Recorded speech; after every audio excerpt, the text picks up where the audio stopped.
RTV app వార్తల్ని క్షణాల్లో చదివే అవకాశం ఉంటుంది. ఒక న్యూస్ పేపర్, ఒక టెలివిజన్ ఛానల్ మీ చేతుల్లో ఎప్పుడూ ఉంటాయి. తన మనవరాల్ని కొడుకు కోడలు సరిగ్గా చూసుకోకపోవడంతో తను తీసుకువచ్చుకొని తను సాగుతున్నటువంటి నేపథ్యం ఇక్కడ వెంకటలక్ష్మి అనే ఆమె తోపుడు బండి ఏర్పాటు చేసుకొని కూడా తన మనవరాల్ని సాకుతూ తన జీవనం సాగిస్తోంది. అయితే ఇప్పటికీ కూడా తన కొడుకు నుంచి కొంచెం వేధింపులు ఉన్నాయని చెప్పేసి వెంకటలక్ష్మి అమ్మ కొంచెం ఇబ్బందులు పడుతున్నటువంటి నేపథ్యం.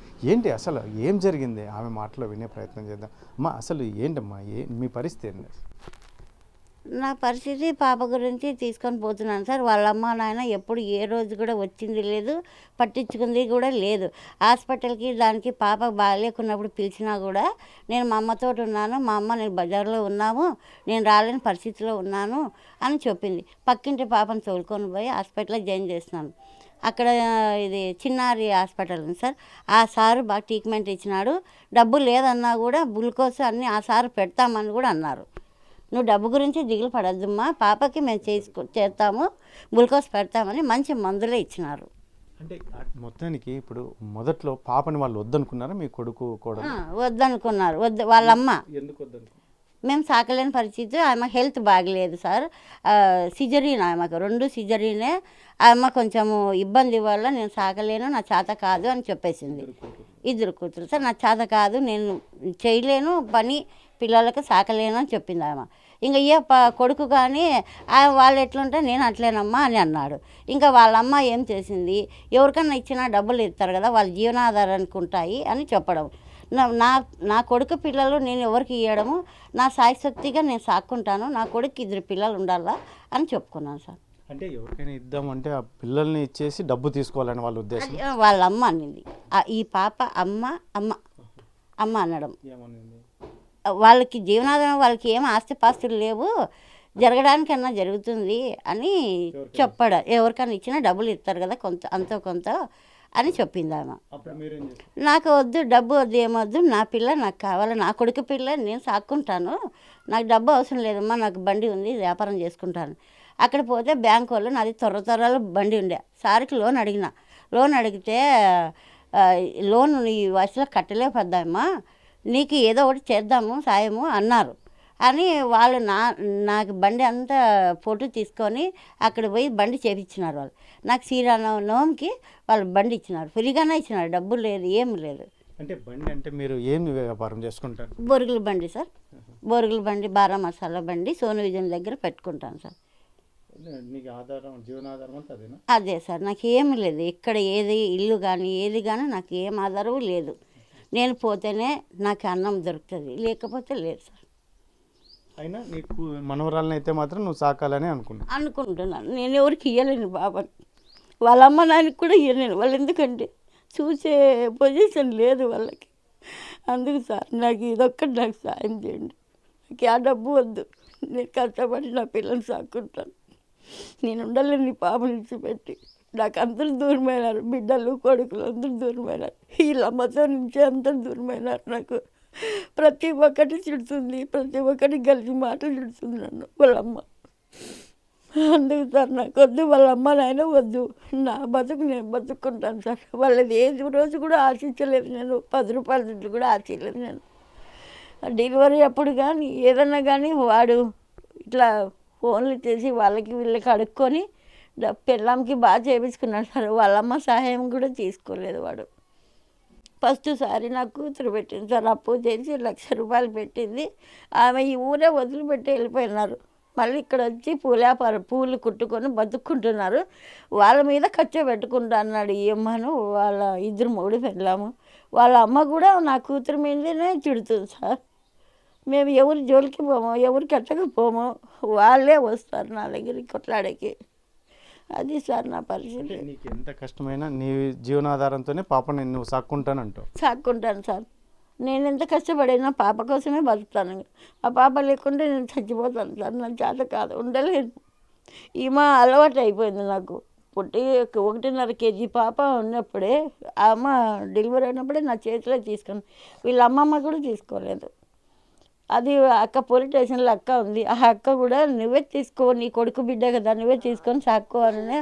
ఎందుకమ్మా వాళ్ళు రగళ్ళకి వస్తారంటే నేనున్నాను, నీకు ఆ పాప నువ్వు సాక్కో అని వాళ్ళ చేతిలో నుంచి ఇప్పించినారు. ఆ అక్క కూడా సహాయం చేసింది అందరితోటి డబ్బులు ఇప్పించింది ఆమె డెలివరీ అప్పుడు కూడా. నా కొడుకు ఏమీ పెట్టలేదు, అందరూ చందాలతోనే ఆ పిల్లకు సిజరీను ఇది చేసింది సార్.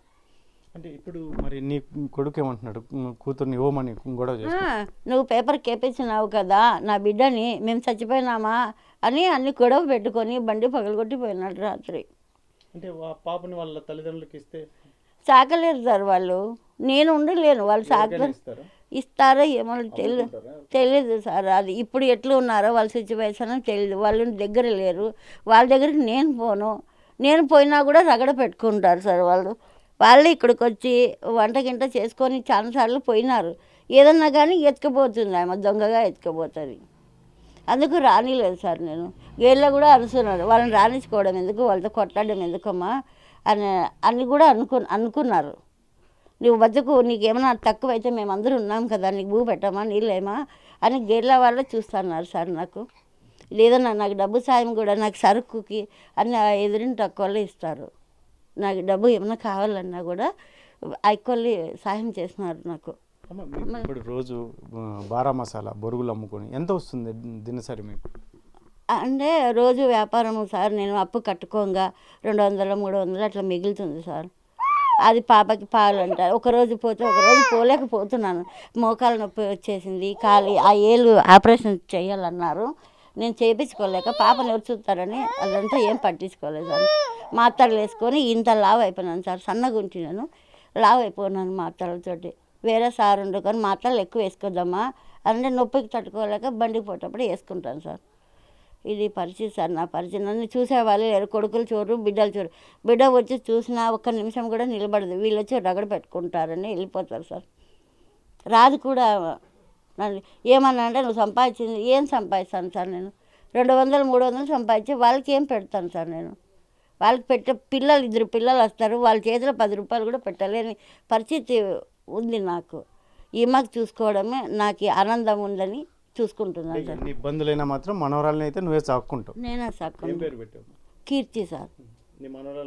నేనే సాక్కుంటాను. నేను వాళ్ళమ్మ నాన్నకు కూడా ఇవ్వలేను సార్. నా బాధ ఎన్నన్నా ఉంది, నేను ఇవ్వమని నేనే చూసుకుంటాను. ఇంకా 4 ఏళ్ళు అయినా అడుక్కొచ్చైనా పాపను చూసుకుంటా. పాలు లేకున్న టైంలో కూడా ఎంతమందికి పాలు అడుక్కొని వచ్చి పాపకు తెచ్చుకొని తాపిన, అందరూ తెచ్చిచ్చినారు సార్. ఇక్కడ చుట్టుపక్కల వాళ్ళు, మా అమ్మ కూడా పాప కోసం పాలు తీసుకొని అడిగి తెచ్చింది సార్. బిందెల కాలనీలో ఉంది అమ్మ పాపని ఎంతమంది పాలు పంపించినారు సార్ పాపకి. బిందెల కాలనీలో నుంచి మా అమ్మ పాలు మోసుకొచ్చింది పాప కోసం. ఈ పాప లేకుంటే కూడా ఉండలేదు మా అమ్మ. వస్తుంది, యాత్ర పోయింది సార్, కాశీకి పోయింది, అందరూ చూడు వెళ్ళిపోయింది. రేపు 2 రోజుల తర్వాత వస్తుంది సార్. ఈ పాప కనపడకోకుంటే మా అమ్మ కానీ చాలా తనకలాడుతుంది సార్. సార్ ఇది మొత్తం మీద అయితే మాత్రం అనంతపురంలో మున్నా నగర్లో నివాసం ఉంటున్నటువంటి వెంకటలక్ష్మమ్మ చెప్తున్నటువంటి ఆమె దీనగాథ. ఎందుకంటే నాకు మనవరాళ్ళు నాకు ఉండాలి ఖచ్చితంగా. ఎందుకంటే నేను చిన్నప్పటి నుంచి 1.5 కేజీ, అమ్మాయి కీర్తి జన్మించినప్పుడు 1.5 కేజీ ఉంది. అప్పట్లోనే వాళ్ళు ఈ అమ్మాయిని వదిలించుకోవాలని ప్రయత్నం చేస్తే నేను తెచ్చుకున్నాను. నా కొడుకు కూతురే కాబట్టి నేనే సాకాలి అని చెప్పేసి తెచ్చుకున్నాను. నేను ఎన్నో ప్రయాసాలు కోర్చి నా ఆరోగ్యం బాగలేకపోయినప్పటికీ కూడా అమ్మాయిని నేను పెంచి పెద్ద చేసుకుంటున్నాను. ఇటువంటి పరిస్థితుల్లో మరి తిరిగి ఇవ్వాలి అన్నట్టుగా కూడా ఇంటి దగ్గరికి వచ్చి గొడవ చేస్తున్నారు. నాకు ఏదైతే బారా మసాలా బొరుగులు అమ్ముకునే బండిని సైతం పగులుగొట్టిపోయినటువంటి నేపథ్యం. ఇటువంటి పరిస్థితుల్లో నాకు ఎవరు ఏం చేసినా సహాయం దయచేసి నా మనవరాల్ని నాతోనే ఉండేటట్టు చేస్తే చాలు. నేను ఎన్ని తిప్పలు పడైనా, ఎన్ని ఇబ్బందులు ఎదుర్కొనైనా కూడా నా మనవరాలు కీర్తిని నేను సాగుతాను, మంచి భవిష్యత్తు ఉండేలా చూస్తాను ఖచ్చితంగా. ఎందుకంటే నేను నా మనవరాలు కీర్తి లేకపోతే కూడా నేను ఉండలేను, ఏకంగా నేను చనిపోతానని ఆ వెంకటలక్ష్మమ్మ చెప్తుంటే ఎవరికి కళ్ళైనా చెమర్చకమాను. ఇటువంటి పరిస్థితుల్లో మరి చూడాలి అధికారులందరూ కూడా ఎలా నిర్ణయం తీసుకుంటారు. మరి ఇప్పటికైతే మాత్రం ఈ వెంకటలక్ష్మమ్మ గాథ అయితే మాత్రం అందరినీ కలిసివేస్తుంది. ఇటువంటి పరిస్థితుల్లో ఆమెకు న్యాయం జరగాలి అని చెప్పేసి ఆర్టీవీ కూడా వారికి వెన్నంటే ఉంటుంది అని చెప్పేసి చెప్తున్నటువంటి నేపథ్యం. కెమెరా పర్సన్ సుధాకర్తో చెల్లకి నాయుడు, RTV. మరిన్ని వీడియోస్ కోసం ఛానల్ ని సబ్స్క్రైబ్ చేయండి. లేటెస్ట్ అప్డేట్స్ కోసం వాట్సాప్ ఛానల్ ని ఫాలో అవ్వండి. ఆ లింక్ డిస్క్రిప్షన్ లో ఉంది.